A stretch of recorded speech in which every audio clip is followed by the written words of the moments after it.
looking at causes of the American Civil War. So it's going to be really simple. We're going to start with events that happened first, and we're going to get all the way, and we're going to start that again. Causes of the American Civil War. So what we're going to do is we're going to look at a whole bunch of different causes of the war. Books, elections, compromises, speeches, all of these different things that push us one step closer to the brink of war. And so we're going to take it in chronological order. So we'll start with things that happened first, and they'll go all the way up to South Carolina and the southern states starting to secede. So we're on the brink of war. That's what we're going to look at today. Let's get started here. All right. So one of the things I'd like you to keep in the back of your mind is, where is the point of no return?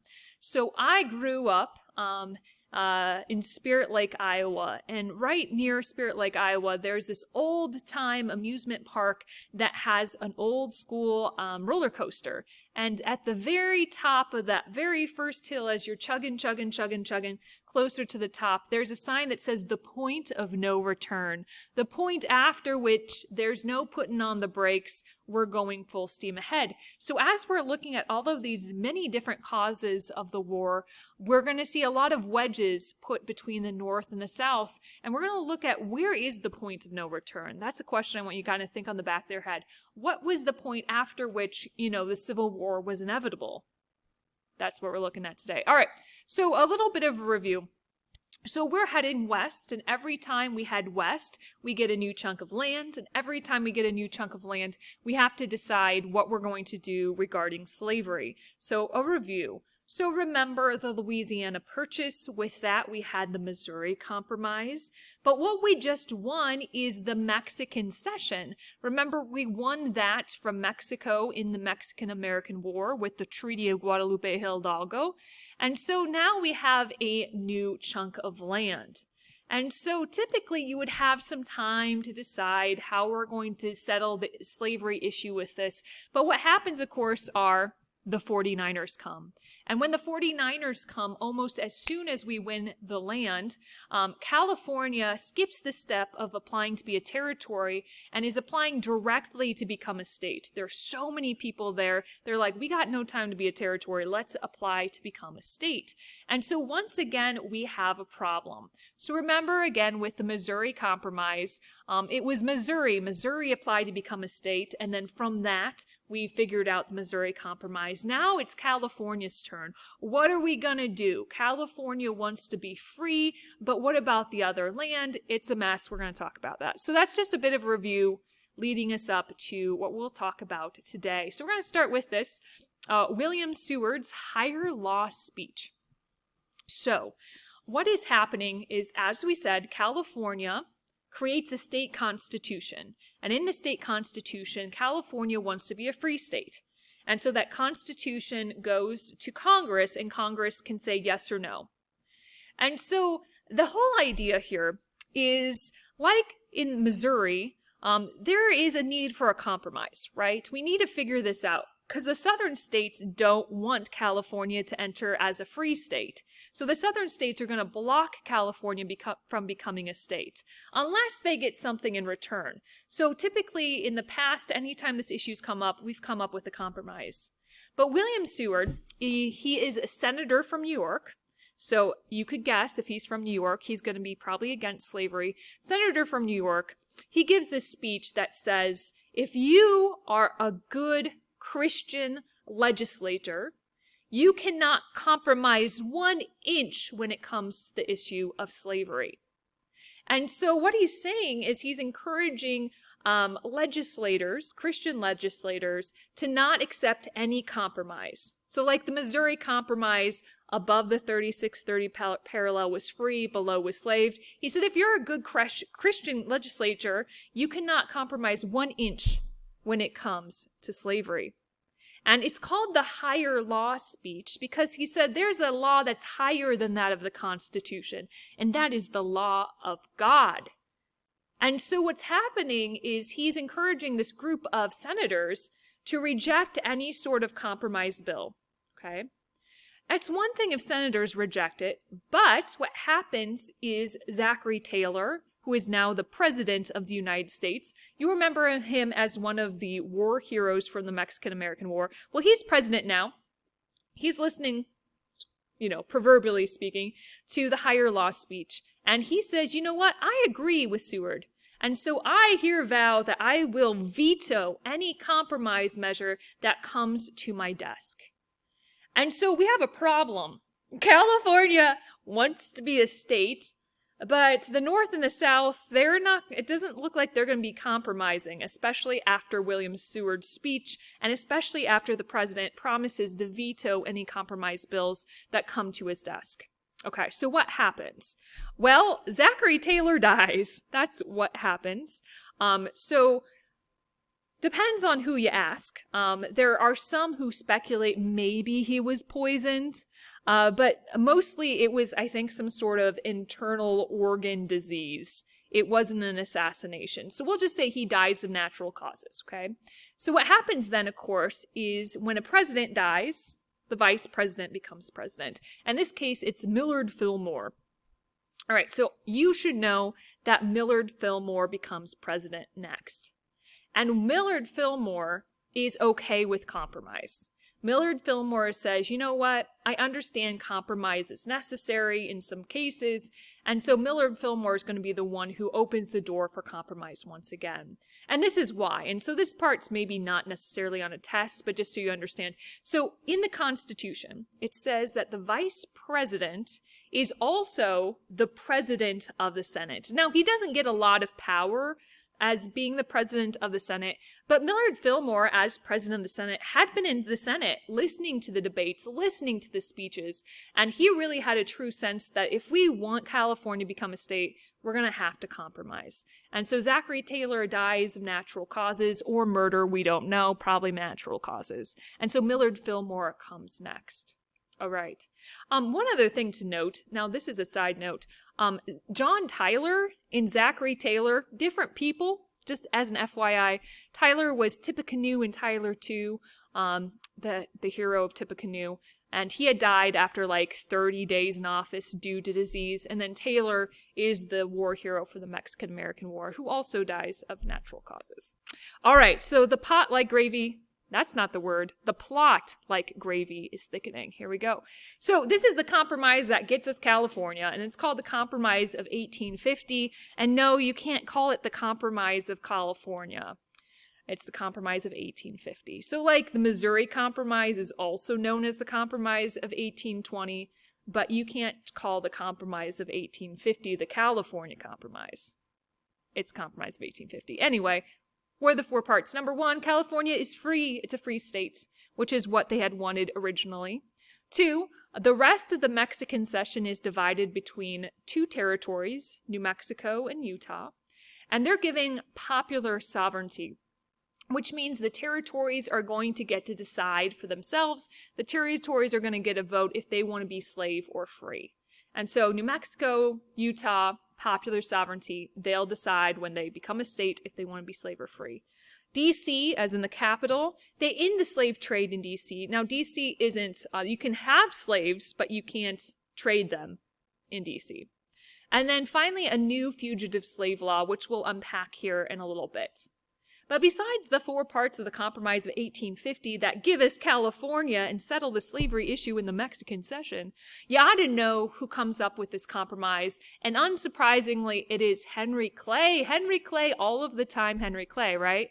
And so once again, when Andrew Jackson was about ready to go down and start murdering people in South Carolina over the Tariff of Abominations thing, it was Henry Clay who stepped in and came up with the compromise tariff. When the world was losing its mind over Missouri, is it going to be free? Is it going to be slave? Who steps in and comes up with the Missouri Compromise or the Compromise of 1820? Henry Clay. And then once again, the Compromise of 1850, it's Henry Clay for the win. And so one final shout out to Henry Clay. We're not going to talk, he's actually, I think, going to die soon after this. So we're not going to talk about him again. But once again, our great compromiser comes up with a compromise. All right. So Compromise of 1850, we have California as a state. Praise the Lord. Moving on. So like I said, the fourth part of the Compromise of 1850 is the new fugitive slave law. So when I say new, I mean it's new. So there had been fugitive slave laws before, but they really weren't enforced. And so this one's going to get enforced. So, like I said, part of the Compromise of 1850. So a fugitive is someone who is running away from the law, right? And so the idea is this. Sometimes this is called the Bloodhound Bill. So this is why we have this lovely little, here you go, look at all those little hounds. I think those are beagles, but whatever. So Bloodhound Bill, fugitive slave law. So what's happening is this gives more power to send fugitive slaves who are on the run, back to the South. But unfortunately, it's not just fugitive slaves who are being sent back to the South.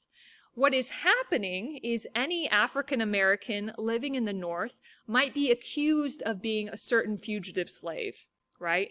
And so if you're accused of being a fugitive slave, what would happen is you would be presented in front of a federal commissioner. So not a jury of your peers, but just one person, judge and jury in one package. And this federal commissioner would decide if this person was indeed a runaway slave, a fugitive slave, or if this person was a freeman. But you can see how corruption could happen because the federal commissioner would be paid $5 for his services if he determined that this African American was truly free, a freedman. Or he'd be paid twice as much, $10, if he determined that this African American was indeed this supposed fugitive slave. So you can see, like, corruption is innate within the law. Also, if you were caught helping a fugitive slave, you would be fined $1,000, which is roughly about $25,000 in today's money. $1,000 and 6 months in prison. So they're really like laying down the law when it comes to fugitive slaves in the North. And so what's the effect of this? Well, the effect is people sitting on the fence aren't sitting on the fence anymore. If they really just didn't care, like slavery, this peculiar institution is just an institution of the South, now it's really starting to come north, right?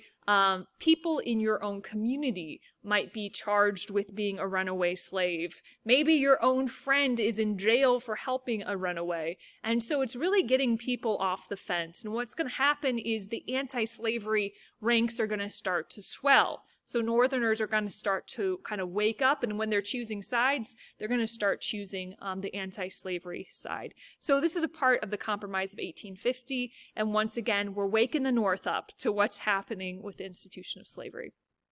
All right, so Harriet Beecher Stowe. So this is a book. The book she writes is Uncle Tom's Cabin. So Uncle Tom's Cabin is a novel, right? It's a story she makes up.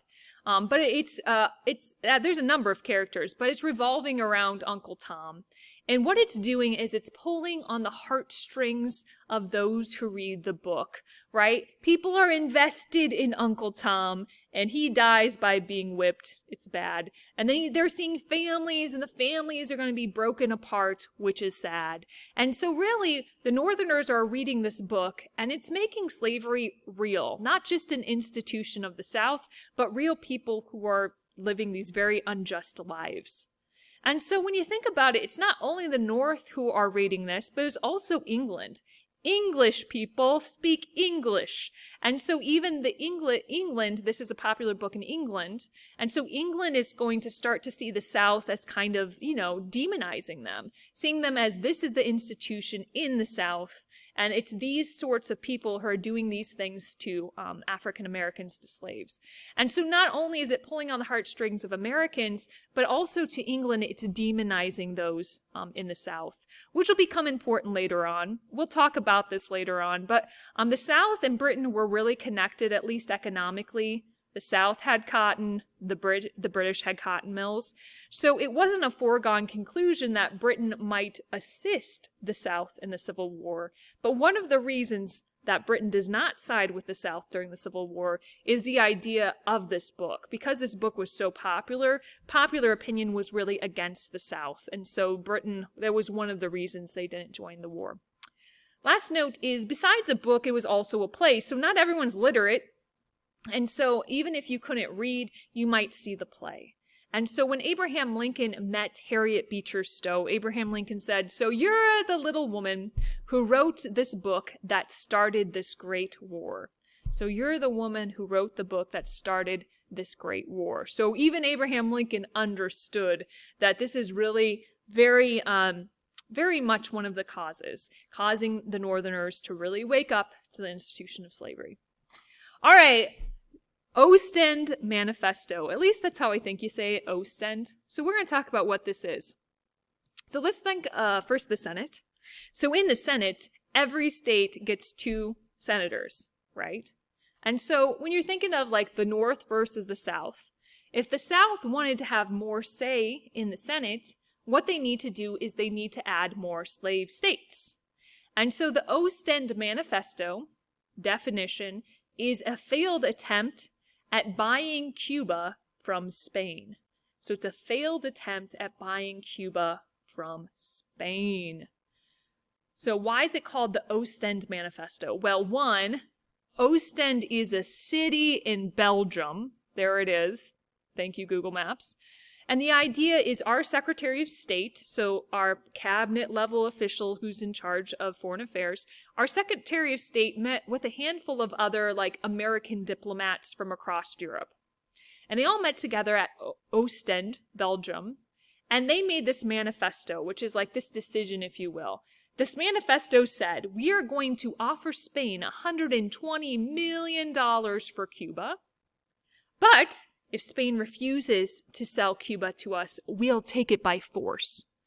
And you might sit back and be like, wait a minute, isn't this a little bit extreme? If they don't sell us Cuba, we'll take it by force. Isn't that a little crazy? Well, we literally just did this with California. Remember, we tried to buy California first, and when Mexico didn't sell us California, we started a war to get it. So think of this as like not that crazy of an idea. We literally just did this. And so the idea is this. It's failed because what happens is this secret plan, this manifesto, is leaked.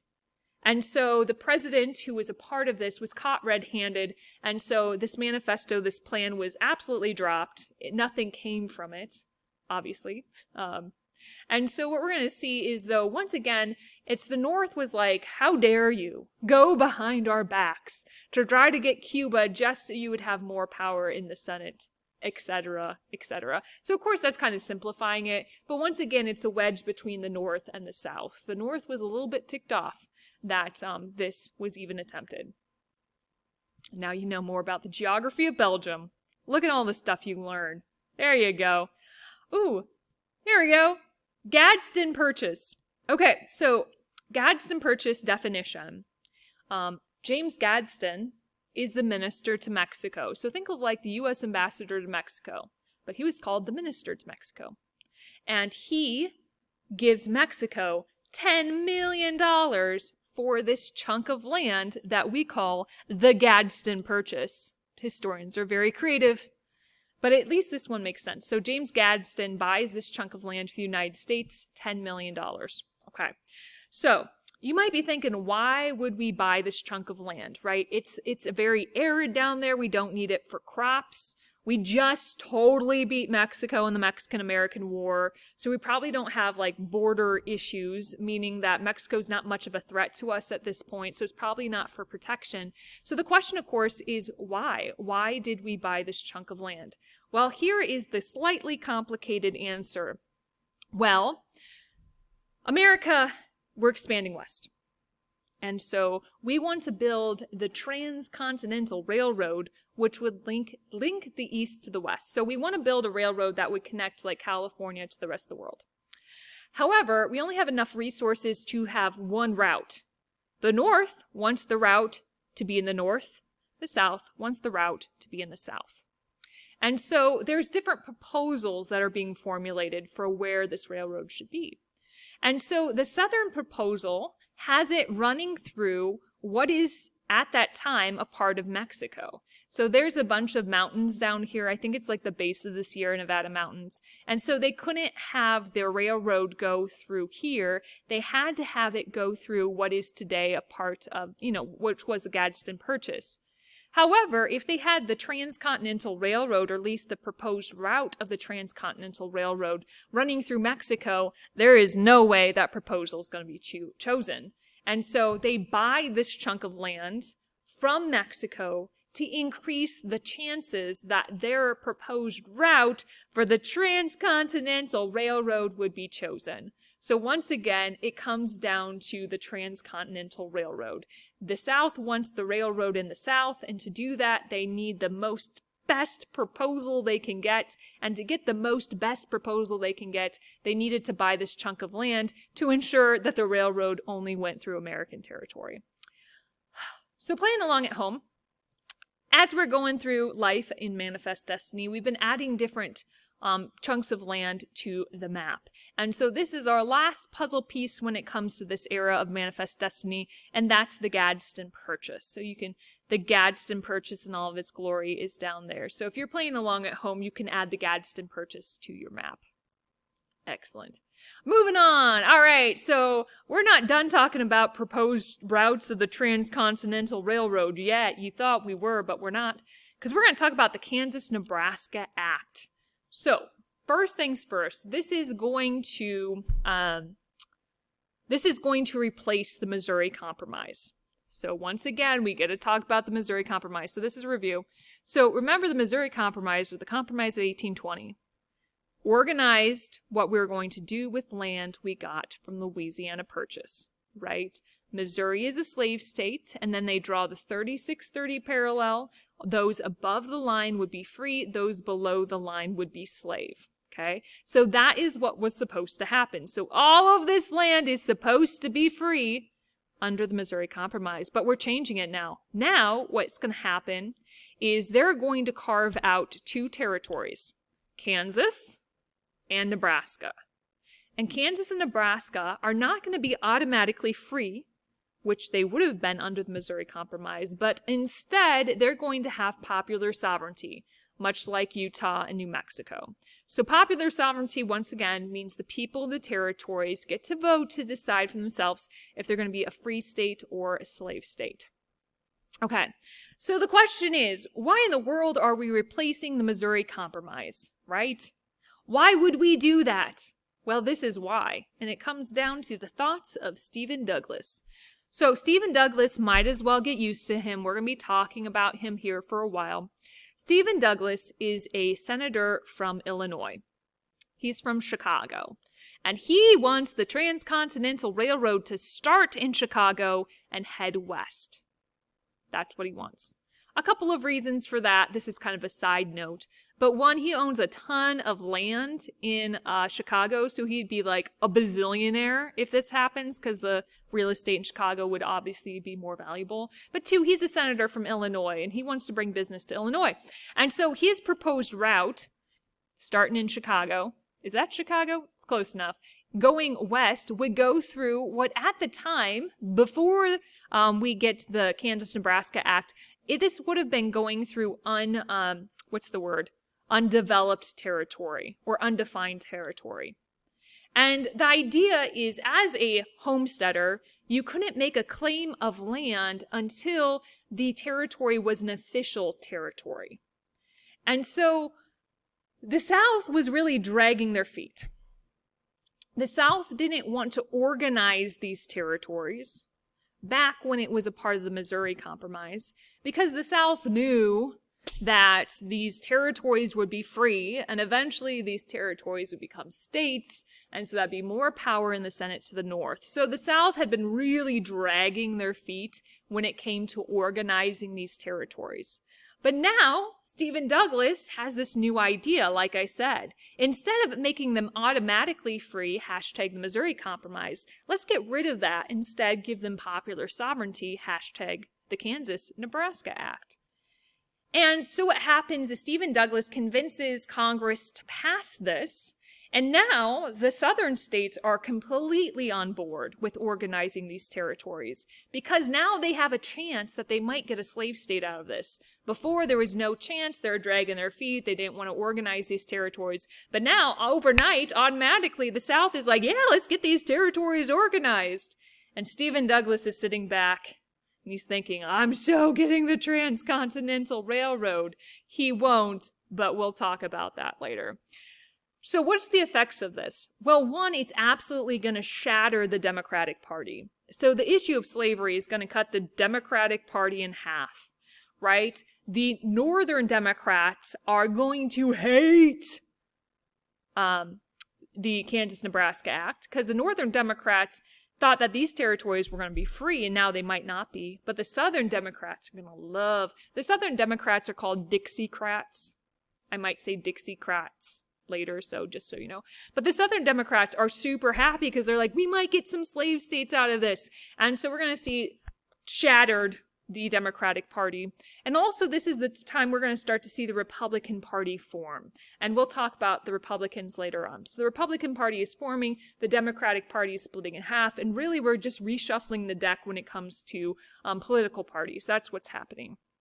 All right, so once again, it's a little bit complicated, but it's the law of the land. So we're going to look and kind of see the effects of this. So the effects of this come to us with Bleeding Kansas and the Lecompton Constitution. All right, so here's the idea. So Nebraska is surrounded by free territories, free states. So Oregon is free, Minnesota is free, Iowa is free. So most people are just saying, okay, we get it, Nebraska territory, that's going to be free. There's not much hope for Nebraska to become a slave state. But look at Kansas, the Kansas territory. Well, look at you there. That is, Missouri is a slave state. Arkansas, which will eventually be Oklahoma, Texas, all of these are slave states. And so Kansas becomes the focus of attention. What's Kansas going to do? Are they going to be slave or are they going to be free? And so this conflict between slave and free end up in bloodshed. And so there's like a mini civil war that'll start in Kansas, and that'll eventually just merge with the rest of the Civil War and won't end until the Civil War ends. And so this is like, the seeds are like Kansas, and they're like, I want Kansas to be free. I want Kansas to be slave. We're gonna kill each other, #Bleeding Kansas. And so that's the term that's called Bleeding Kansas, the open warfare between these two groups. And so something you ought to know as well is that both sides, the side that wants it to be free, the side that wants it to be slave, they're going to start to just flood in to try to sway Kansas one way or the other. And so we get a lot of free soilers and abolitionists flooding in. And we also have a lot of what are called the border ruffians coming in. So border ruffians are people from Missouri who cross the border. And border ruffians are pro-slave state. They want slavery in the state of Kansas. And so the border ruffians are pouring in, free soilers and abolitionists are pouring in. And so we're going to see these two groups start to fight. And remember, free soilers are people who are against slavery not for moral reasons, but for economic reasons. All right, so Bleeding Kansas, warfare is starting. So let's talk about the Lecompton Constitution. So remember, for a territory to become a state, they need to have a constitution they present to Congress. And so the big question is this constitution going to have a free state or a slave state? So let's discuss. So the first constitution is called the Lecompton Constitution. I think that's the name of the town where it was developed, I assume. All right, so the Lecompton Constitution is presented to the fine people of Kansas, and they said, okay, this is the Constitution. You can vote for it with slavery or without slavery. So here's this one Constitution. You can say, yes, the Lecompton Constitution with slavery, or no, the Lecompton... Wait, I said that wrong. But yeah, so there's one Constitution, and they're voting they should have slavery or not. Okay. And so what happens is this. So there's a loophole. And the loophole said that if you own slaves already, you can keep them either way. So say Farmer Ted has 2 slaves, and he's already living in the Kansas territory. The loophole says that even if they vote to have the Lecompton Constitution without slavery, Farmer Ted can keep the slaves he already has. And so people were like, come on, this isn't even a vote. And so people don't even show up to vote because they're like, well, there's going to be slavery either way. And so there's not a lot of people that even show up to bother to vote. And so the Compton Constitution is approved and it is sent to Congress. So Stephen Douglas, Mr. Popular Sovereignty, the senator from Illinois who had made Kansas into a popular sovereignty territory, understands what had happened. He gets the point that there is a loophole and that the people of Kansas really didn't get a fair vote. And so what happens is Stephen Douglas convinces Congress to reject this Constitution. And so he rejects the Constitution, and so they say, Kansas, try it again, but make sure there's no loophole this time. So what happens is they create a new constitution, and this constitution clearly supports slavery. This constitution would clearly make Kansas a slave state. Well, now people show up because they get a true vote, and they vote it down. And so this constitution doesn't even make it to Congress because, Kansas doesn't even want it. And so the idea is there's no constitution. And so you can't become a state without a constitution. And so it just breaks into, like I said, this mini civil war, open combat between both sides. And it's not going to be till after the Civil War settles the slavery issue that Kansas is actually going to become a state. So it just dissolves into chaos, and then it adds to the chaos of the Civil War. Yes. So just to clarify, because I think I was maybe stumbling a little bit before, the first vote is there was one constitution, Lecompton Constitution, and they could vote for that constitution with slavery or that constitution without slavery. So if I fumbled earlier, hopefully that makes it clear. All right, let's keep going. The plot like gravy is thickening. Okay, so this is what happens. So we're going to talk about the what happens first, and then we'll talk about the causes after. Okay, so what happens first? So on the floor of the Senate, the senator from Massachusetts, Charles Sumner, is beaten unconscious from a Congress member from South Carolina, Preston Brooks. So Preston Brooks, I think, was a member of the House. So a member of the House of Representatives from South Carolina, Preston Brooks, takes his cane and beats the senator from Massachusetts, Charles Sumner, unconscious. So I'm just going to do a little shout out to whoever made this political cartoon, because I think that's a pretty good likeness. I think that looks pretty good right there. So there's Charles Sumner, and here is Preston Brooks. Preston Brooks is pressing his cane into the skull of Charles Sumner. All right, so this is happening on the floor of the Senate. What? And so sometimes historians call this the first blow of the Civil War, right? So let's talk about why Charles Sumner is laying unconscious on the floor of the Senate. Well, it comes to this speech. So Charles Sumner, this guy, senator from Massachusetts, had given a speech a couple of days before, going the wrong way, called the Crimes Against Kansas speech. And remember, speeches don't last 20 minutes, they last like hours. And so this is a little bit of primary source action. So the Crimes Against Kansas is a speech that Sumner gives in front of the Senate. And he's talking about the Kansas issue. And so this speech is called the Crimes Against Kansas speech.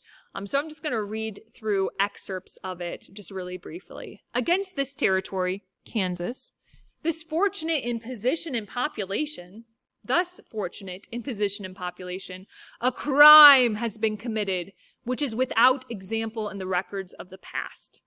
And so, yes, he's alluding to the bloodshed, but more than that is the idea that people are trying to make this into a slave state when before it was supposed to be free. But before entering upon the arguments, so before I tell you why this crime has been committed and why it's a crime, I must say something of a general character, particularly in response to what has fallen from senators who have raised themselves to eminence on this floor in championship of human wrongs. So before I start talking about Kansas, I have to, throw a couple of people under the bus. There's a couple of senators who are champions of human wrongs, which you can read behind the lines as saying, between the lines, is saying that they're champions of slavery. Okay. I mean the senator from South Carolina, Mr. Butler, and the senator from Illinois, Mr. Douglas, who sally forth together in the same adventure. He, the guy from South Carolina, Mr. Butler, has taken a mistress who, though ugly to others, is always lovely to him. though polluted in the sight of the world, is chaste in his sight. I mean, the harlot slavery. And so you can see Charles Sumner, he's not mincing his words. He's totally throwing the senator from South Carolina under the bus. Okay. And so what happens then, like I said, a couple of days later, is this guy, Preston Brooks, takes matters into his own hands. Vigilante justice, if you will. So Preston Brooks, one, is from South Carolina. So he, and two, he's also the cousin of Mr. Butler, who had been thrown under the bus. And so Preston Brooks is kind of retaliating against the speech, the crimes against Kansas. Because once again, he's from South Carolina, and Sumner dissed South Carolina, but also Sumner specifically dissed Preston Brooks's cousin in his speech. And so we're going to see the first blows of the Civil War take place on the floor of the U.S. Capitol. Tell you what. All right, moving on. All right, Dred Scott decision. I'm going to go over by Dred Scott. Hey, Dred Scott. I'll go over here. No, I'll go over here. There we go. All right, so Dred Scott decision is a Supreme Court decision. The official name is Dred Scott versus Sanford, but everyone just calls it the Dred Scott decision. So for our purposes, you don't need to know the verse Sanford part. So here's the setup. Okay, the setup is Dred Scott is a slave, but he's been living with his master in the North for 5 years. So I think it was like Illinois and Wisconsin. So Dred Scott is a slave, but he's been living with his master in free states for 5 years. And so with the help of some abolitionists, he sues for his freedom, saying, I'm in the North, I should be free.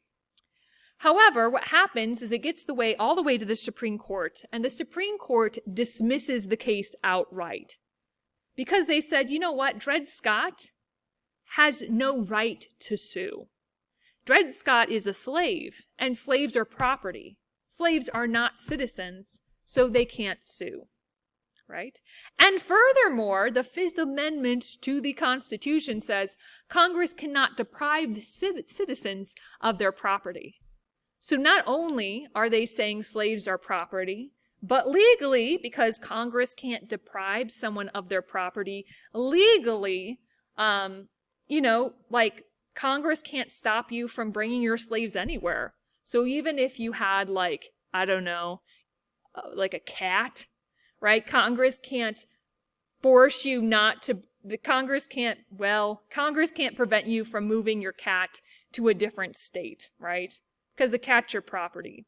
In the same way, Congress can't deprive you from bringing your slaves to a different state. So what this does is completely makes everyone lose their minds. So we've been working at all of these compromises, and now it seems like the Supreme Court is saying that, everything is open to slavery. And so this is a huge deal. The South is rejoicing, the North is losing their minds, and no one quite knows exactly what this means. What are the actual implications of this? It's not defined. It's just a principle that's defined. The principle are slaves are property, and Congress cannot deprive citizens of their property. So the implications are kind of up in the air, but the principle is a pretty big one. All right, so anytime you want to throw the Supreme Court under the bus, this is obviously where you go to first. You're like, well, the Supreme Court can be wrong, #Dred Scott, right? Right. So if you want to throw the Supreme Court under the bus, feel free to use Dred Scott as an example. All right, let's move on. All right, next we have the Lincoln-Douglas debates and the Freeport Doctrine. So, Lincoln is a Republican, and Douglas is a Democrat. We talked about Douglas before. Douglas is the incumbent. And what they're doing is they're not running for president yet. Right now, they're running for an open Senate seat in Illinois. So the Republican is Abe Lincoln, and the Democrat is Stephen Douglas. Okay? And so as they're running for being a senator of Illinois, they go to 7 different locations and debate across Illinois. And so this is the Lincoln-Douglas debates. Well, the thing is, it's not just people in Illinois who are interested, but across the United States, people are listening in to these debates, reading these debates in the newspaper, because what these guys are debating is the very thing that the United States as a whole is debating. And so this is really bringing Abraham Lincoln to the forefront of U.S. politics, really becomes like a spokesperson for the Republican Party. All right, so what we're going to look at in the Lincoln-Douglas debates is something called the Freeport Doctrine, the Freeport Doctrine. And so this comes from the debate that happens in Freeport, okay? So Abraham Lincoln is going to back Stephen Douglas into the corner, right? And says, Stephen Douglas, you've always loved popular sovereignty, right? Right? Hashtag the Kansas-Nebraska Act. So which one's better, popular sovereignty or the Dred Scott decision? Because popular sovereignty says it's the territory who gets to decide, and Dred Scott's decision seems to say that it should be slave no matter what. And so Abraham Lincoln really backs him in the corner and makes him choose which one. Is it popular sovereignty or is it Dred Scott? And so the response to this answer is called the Freeport Doctrine. And the Freeport Doctrine says popular sovereignty is the best. It says, in spite of Dred Scott decision, slavery could be excluded from a territory if the territory didn't pass laws which supported slavery. Which means he's more or less saying, despite whatever the Supreme Court said, you know what, it really should be the states. And it really is the states, or I should say territories, who get to decide. Because if they don't pass laws that protect slavery, slavery can't exist. All right? So once again, the effects of this. The effects are the Southern Democrats, the Dixiecrats, lose their minds. They call this the Freeport heresy, not the Freeport Doctrine. Because how dare Stephen Douglas spit in the face of the Dred Scott decision? For the Southern Democrats, the Dred Scott decision was the final answer. The Dred Scott decision settled it for everyone. And here we are, Stephen Douglas, this Northern Democrat, saying, it's not the final answer. We can work with this. Popular sovereignty is still possible. And so once again, the Southern Democrats are going to come to hate Stephen Douglas, which we'll see here in the election of 1860 really soon. So, by the way, Stephen Douglas is going to win the Senate seat, but once again, this Freeport Doctrine is going to kill Stephen Douglas's career, nationally speaking. Okay, moving on. All right, we're going to look at some more violence. So, Harper's Ferry and John Brown. So, Harper's Ferry is in Harper's Ferry, Virginia. And there's a federal arsenal in Harper's Ferry, Virginia. And a federal arsenal is where, like, the state militia keeps their weapons. And so John Brown has a plan. He's an abolitionist, and he wants to abolish slavery. And so he comes up with this plan. So he, and let me see my numbers here, he and 17 others, I think 5 of his sons are a part of this. I don't know how many of his sons were a part of this, but a lot of his sons as well. So he and 17 others, they're going to break into this arsenal in Harper's Ferry.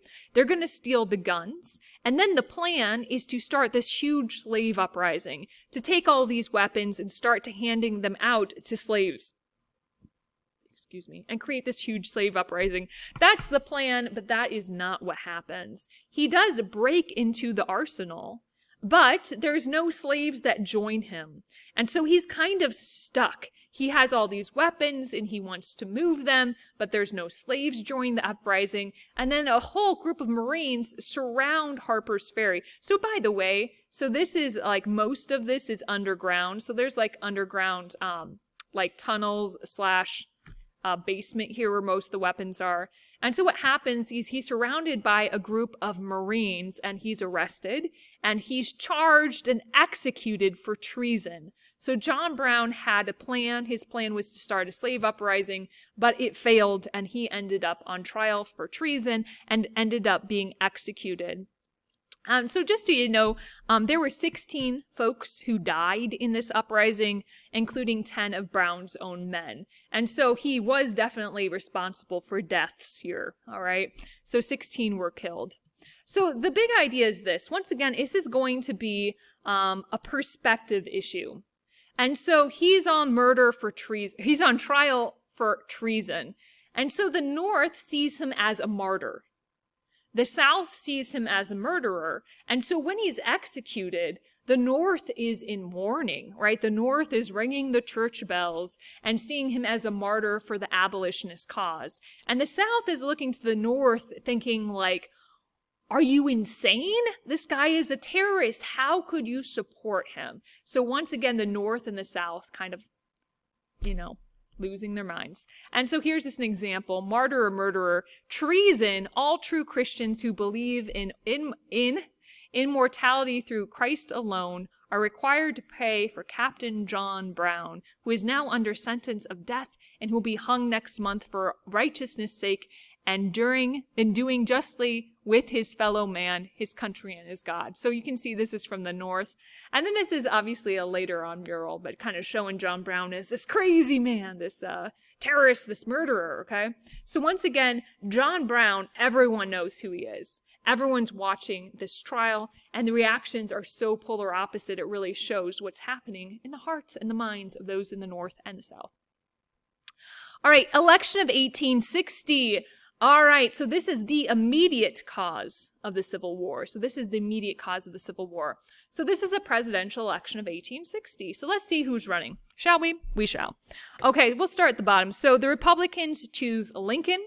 So Lincoln became famous due to the Lincoln-Douglas debates, and also, at least when we're talking about national politics, he was a fairly new face, and so he didn't have a lot of enemies, and so the Republicans thought he would be a good candidate. The Democrats, so remember when we're nominating a candidate, there is a convention. So the Republicans have a national convention, they chose Lincoln, and the Democrats have a national convention. And the Democrats at first nominate Stephen Douglas, the senator from Illinois, the Lincoln-Douglas debate guy, the Kansas-Nebraska guy. But the Southern Democrats refuse to accept Stephen Douglas, the guy with the Freeport Doctrine, the guy who spit in the face of the Dred Scott decision. The Southerners absolutely refuse to allow Stephen Douglas to be the Democratic candidate. And so the Southern Democrats have their own convention, and they nominate John Breckinridge. So you can see how this could be a problem for the Democratic Party because they're splitting their vote, more or less. They're kind of clearing the path for a victory of the Republicans by splitting their vote between two different candidates. All right. John Bell then is the candidate for the Union Party. And so the Union Party was simply made up overnight. It didn't exist before.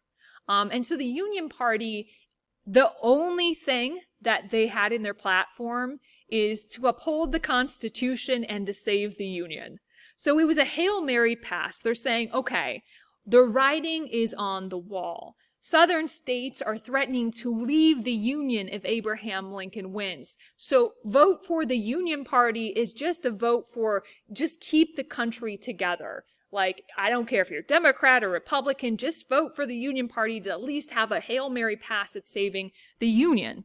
And so the Union Party, once again, doesn't cut it. And of course, we know Abraham Lincoln is going to win. So let's look at the electoral map of the election of 1860.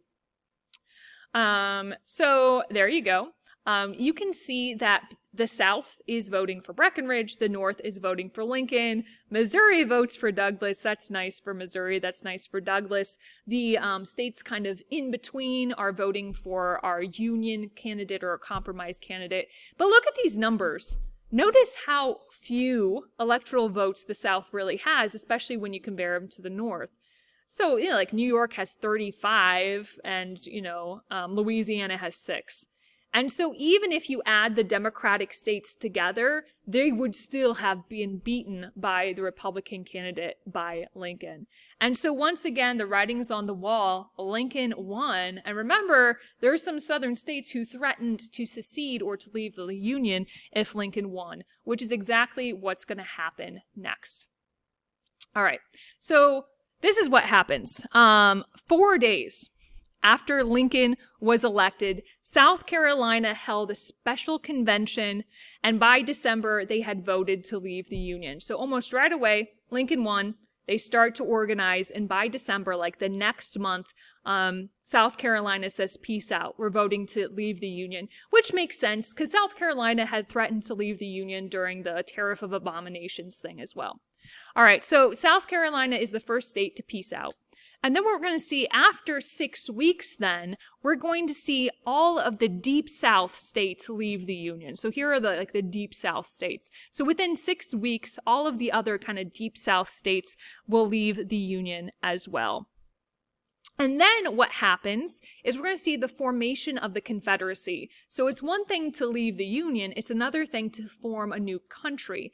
And so what's going to happen is they're going to have a meeting in Montgomery, Alabama, and in this meeting they're going to create a new government. They create a new constitution, they elect a president. And so they're forming this new government, or the Confederacy, the Confederate States of America. Okay. All right. And so here's the idea. So this is still with the formation of the Confederacy. So here's the idea. We'll talk about that later, is Buchanan. So at this time, President Buchanan is watching this happen. So Lincoln is elected in November, but he doesn't take office till March. So during this kind of the lame duck session of Buchanan, waiting for Lincoln to take office in March, Buchanan does nothing. And so oftentimes, if you point to the worst president in U.S. history, 9 times out of 10, people are going to point to Buchanan because Buchanan is seeing the Union fall apart and he does nothing. So with him, he thought the states didn't have the right to leave the Union, but he also thought that he didn't have the right to use force to keep them as a part of the Union. And so because of that, he just lets things happen. He doesn't do anything to stop it. He just kind of passes the buck to Lincoln. And so when Lincoln takes office, he has just this huge mess in his hands because Buchanan, like I said, really doesn't do anything. All right, so this is a side note. I'll go back to this slide. So as we're going to see slowly but surely more states join the Confederacy. So we started with our Deep South states. And then we'll see the first battle of the Civil War next time. So as more and more states start to leave the Union to join the Confederacy, just as kind of a side note, we're going to look at Virginia. So what happens is a part of Virginia in the West does not support the war. They don't want to leave the Union. So what happens is the United States decides to accept West Virginia as a new state. So these mountain men living in the Appalachian neck of the woods of Virginia, they don't want to leave the Union. They don't want to be a part of the Confederacy. And so the United States says, fine, we'll make you a new state. And so the state of West Virginia develops throughout this chaos. So I don't know how to say this word, but this was the first proposed name for the state of West Virginia. I think there's a river in West Virginia that has that name. But anyway, so West Virginia becomes a state. Congratulations for knowing that. All right, last thing we're going to look at is the Crittenden Amendments. So this is a Hail Mary pass at saving the Union. South Carolina has gone, and these southern states are leaving the Union. So this was a compromise Hail Mary pass that says this. So they're going to draw a line, the 3630 parallel, the same line that had been there in the Missouri Compromise. And they said, okay, no slaves in the territory above the line and slaves in the territory below the line. They're literally cutting the country in half and saying, yes, no slaves in the South, yes, slaves north of the line. Well, this amendment is rejected by Lincoln because Lincoln's like, well, I was elected pretty much because I didn't want slavery. And so if I accepted this as president, I'm going against the wishes of the people. So when Lincoln rejects this amendment, kind of there's no hope, at least politically at this point, for a reunion, for a union. All right, so let's kind of just think of this last thing here. What is the point of no return? So what was the point after which there was no turning back? That's just a question I like you to think about. All right, so just to review, things are getting real. The next step is going to be battles. So we're going to see all of these different things. We're going to start to wake the North up to the horrors of slavery. We're start to make political compromises. We're going to start to have different elections. We're going to start a lot of different things that are going to bring us to the point, to the brink of war. And so, like I said, next time what we'll do then is we'll actually look at the Civil War overall and then start looking at some of the battles.